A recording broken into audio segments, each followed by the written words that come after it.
पिता पुत्र पवित्र आत्म्यांचे नावे डोळे बंद करा. तुमच्याबद्दल येशूला कळवळा येणार जेव्हा तुम्ही नम्र होऊन येशूशी काहीतरी बोललं तर. मुद्दा असो, जीवनातील मुद्दा असो, डोक्यामध्ये असलेल्या भीती असो, छातीमध्ये असलेल्या भीती असो, पोटामध्ये असलेल्या भीती असो, हालेलुया. ज्या ज्या परिस्थितीमध्ये तुम्ही आहे, येशूला नुसतं एकदा विचारा, येशू तू पाहत आहे ना, मी आलो आहे, तू पाहत आहे ना.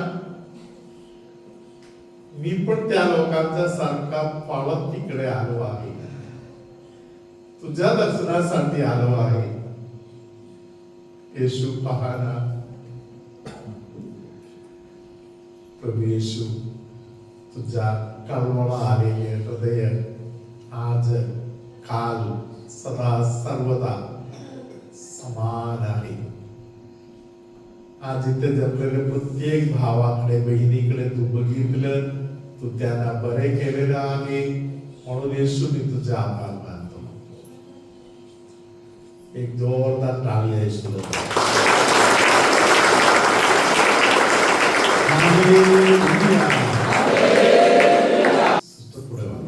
वचन संख्या 15.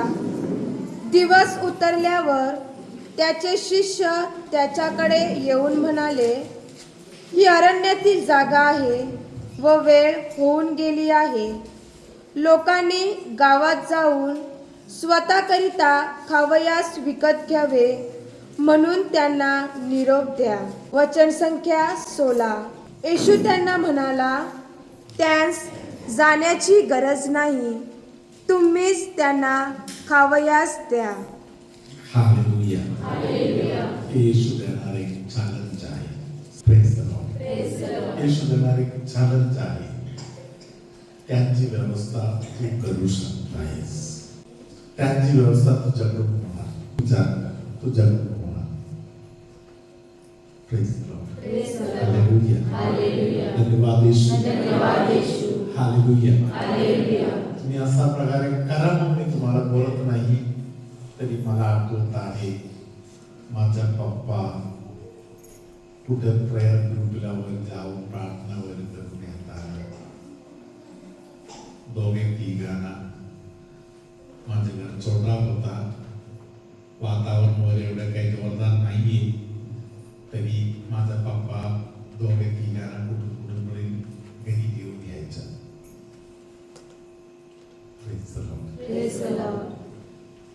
प्रार्थनेत आलेले लोक आहेत, त्यांना कुठे जायचं ते लोक त्यांचा तिकडे जाणार. तरी माझा पप्पा प्रार्थनेत आलेले काही लोकांना आमच्या घरी प्रार्थना सभा झाल्यावर घेऊन आलेले मला आठवत आहे. घरी त्यांना झोपायचं सोय करून द्यायचं.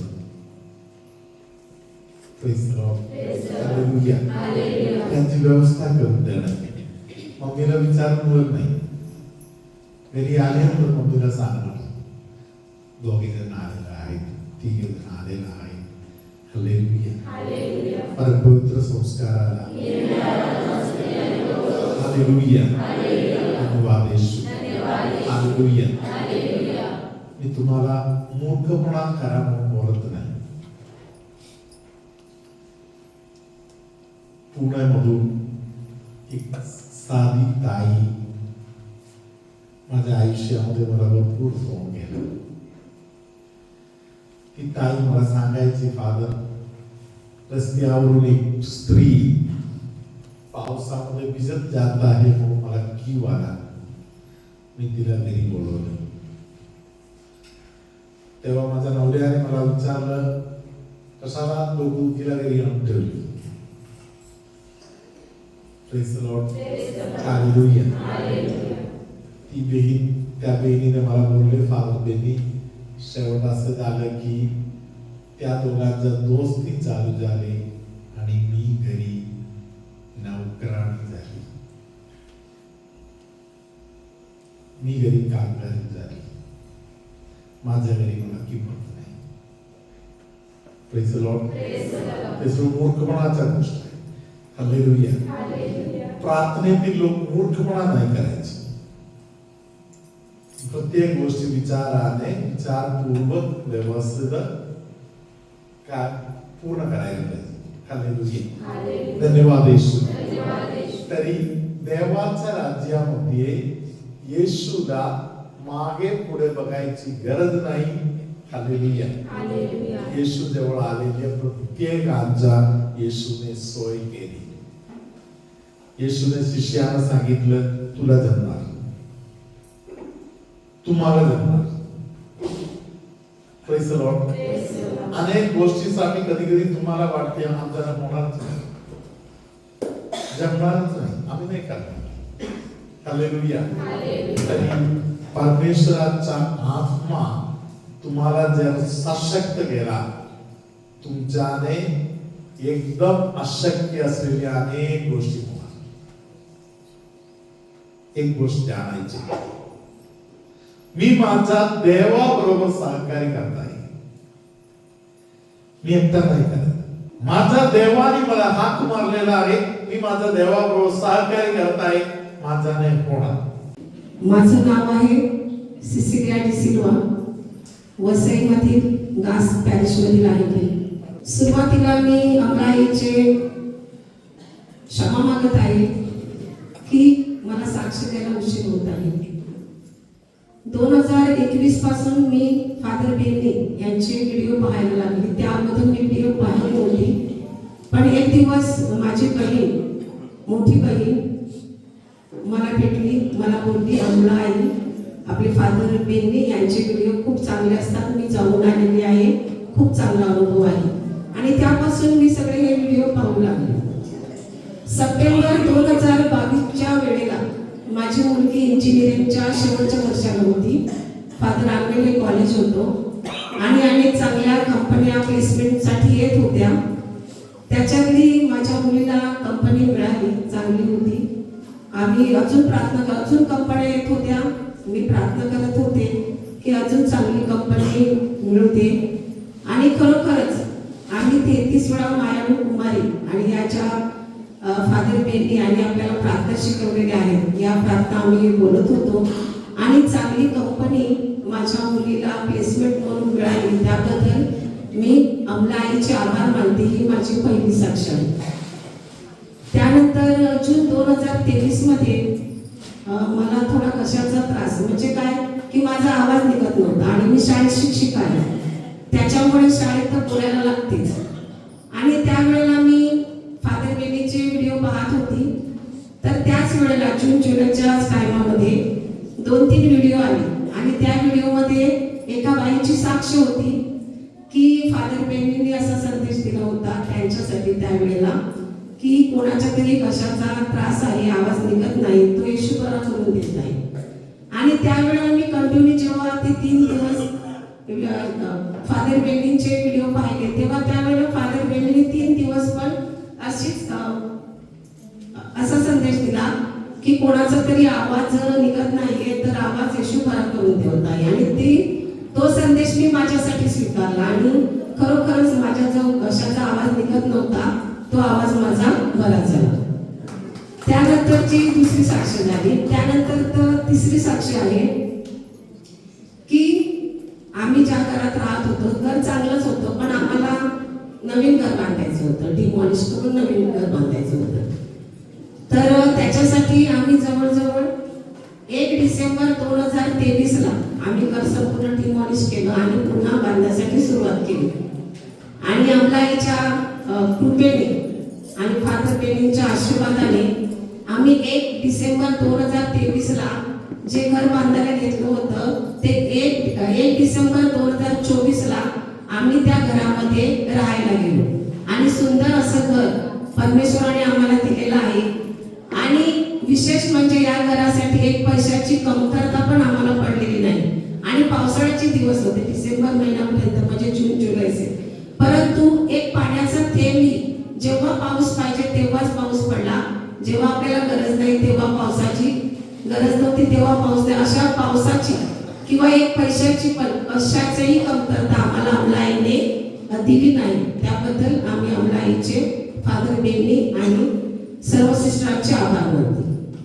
त्यानंतर त्याच दरम्यान 2024 मध्ये जुलै महिन्यामध्ये माझा मुलगा इंजिनिअरिंगच्या शेवटच्या वर्षाला होता टीचे सांगली कॉलेजमध्ये. तर त्याला देखील चांगली प्लेसमेंट मिळाली परमेश्वराच्या कृपेने. त्याबद्दल मी परमेश्वराचे आभार मानते. आणि आताची ही जी शेवटची साक्ष आहे ती म्हणजे ही जी आश्रमकडे मला यायचं होतं. मला वाटत होतं, मी जेव्हा बघायचे ना व्हिडिओ तेव्हा तारखा यायच्या 1, 2, 3 तारीख 4, 5 अशा खूप तारखा यायच्या. 2021-22 पासून मला यायला जमायचंच नाही. मी विचार बघायची हा जायचं आपण संधीच नाही.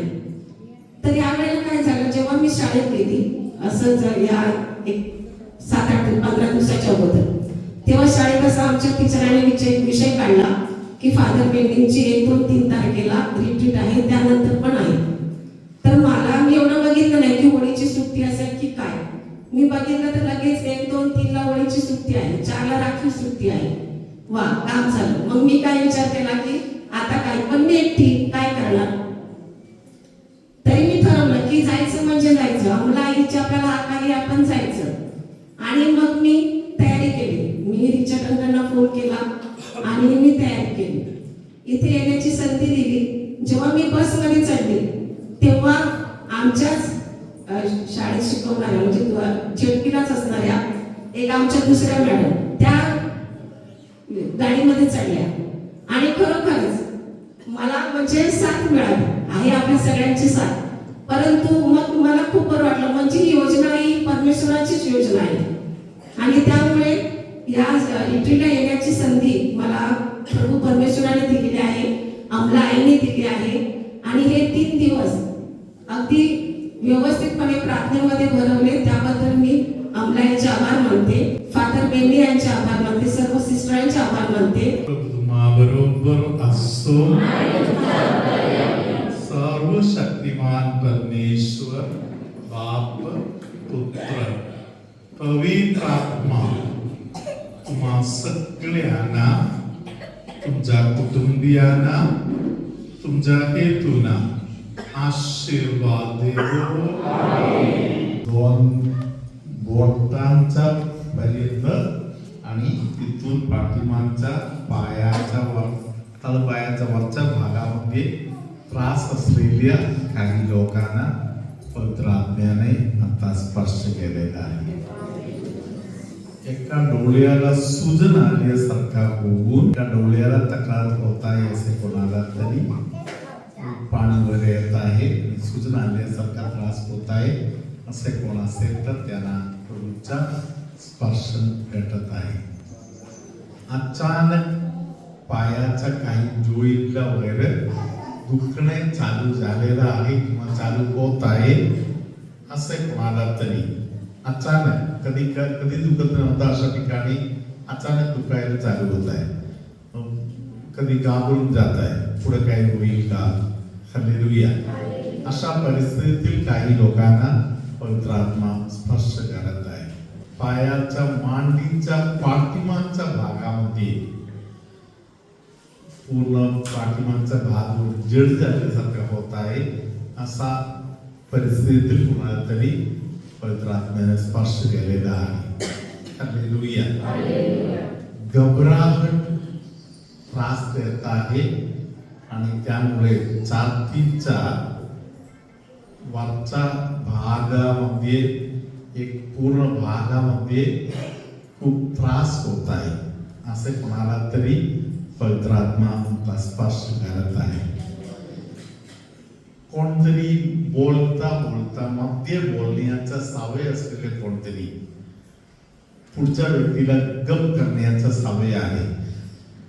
बोलणाऱ्यांना पूर्ण बोलू पण देणार नाही, त्याच्या मध्ये बोलणार आणि त्यांच्या बोलणे बंद करायला बघणार असं सवय असलेले कुणाला तरी पवित्र आत्मा सांगत आहे, समोरच्या माणसाला तुझ्याशी काही बोलायचं आहे ते तू ऐकून घे. Praise the Lord. तू अशा पद्धतीने तुझ्या बोलण्याद्वारे तुला अनेक मित्र मंडळीवर भेटत नाही असं कोणाला तरी सूचना देत आहे. कोणाच्या तरी बंद असलेले कान पवित्र आत्मा आता उघडून देत आहे. दातांच्या संबंधातील तक्रार प्रभू दूर करून देत आहे. हालेलुया. कदाचित परमेश्वराचे वचन मीडियाद्वारे ऐकणारे लोकांपैकी असेल कुणाच्या तरी घरी दिव्यांग असलेले एक बाळ, थोडा बुद्धीच्या पाहिजे तसे वाढ झालेले नाही, अशा प्रकारच्या एका बाळाला पवित्र आत्मा आता स्पर्श करत आहे. हालेलुया. Praise the lord. छातीच्या वरच्या भागाच्या संबंधातील काही त्रास, फुफ्फुसाच्या संबंधातील काही त्रास परमेश्वर दूर करून देत आहे. हालेलुया. कोणतरी एक व्यक्ती श्रीमंत बनण्याच्या संबंधामध्ये प्रार्थना करत आहे. प्रभू त्यांना सांगत आहे की ज्याच्या हृदयामध्ये परमेश्वर आलेला आहे त्याच्यापेक्षा श्रीमंत दुसरा कोणी नाही, म्हणून श्रीमंतीच्या मागे पडायचं नाही. Praise the Lord. हालेलुया. ते परमेश्वर देणारा बाय प्रॉडक्ट आहे. तुझ्या हृदयामध्ये परमेश्वर नाही आणि बाकी सर्व आलं तरी काही फायदा नाही. सर्वशक्तिमान परमेश्वर बाप, पुत्र, पवित्र आत्मा तुम्हा सगळ्यांना, तुमच्या कुटुंबियांना, तुमच्या हेतूंना आशीर्वाद देवो.